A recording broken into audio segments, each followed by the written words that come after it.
Hey, what's up? This is Adam Garner, Philadelphia ERISA attorney. We've had a number of new clients and potential new clients recently commit what is potentially a costly mistake, and thankfully they have contacted us before it has come back to bite them.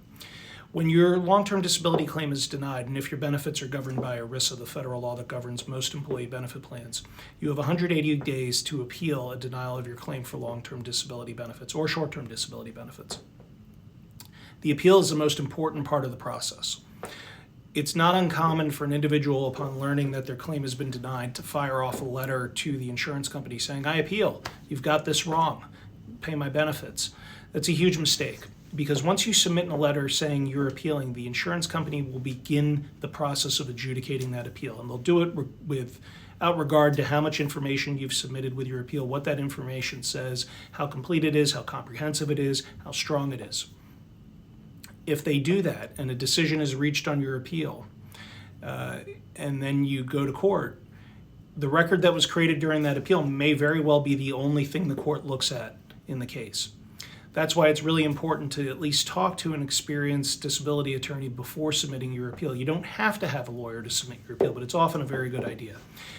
Because a long-term disability lawyer, in particular one that has a significant experience in the process, will identify what information is missing from your file, whether that's medical records, medical journals, reports from your treating physicians, potentially additional consulting expert reports like a vocational assessment or a functional capacity evaluation.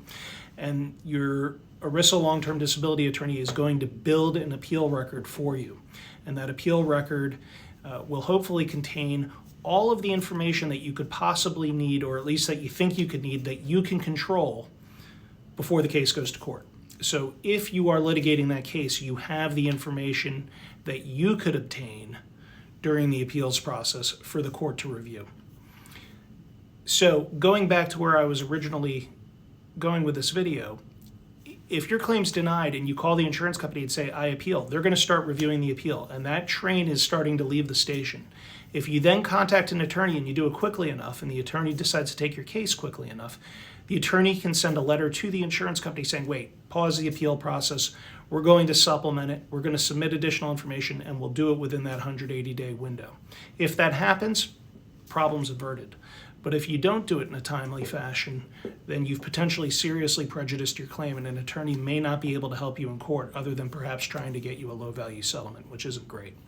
So if your claim for short-term or long-term disability benefits is denied, and if your benefits are governed by ERISA, and as a reminder, if you work for a private sector employer that's not a religiously affiliated organization, your benefits are likely governed by ERISA. You should contact an experienced ERISA disability attorney, whether it's me, whether it's Melanie Garner at my firm, or Jake, our associate, or any other qualified and experienced ERISA disability attorney. If you want more information on what an experienced ERISA disability attorney does, like, follow, subscribe, post something in the comments, let me know. I'll be happy to talk about it and make more videos. We also have some videos on our YouTube channel that may be helpful, and I'm happy to create more. Anyhow, thanks for watching.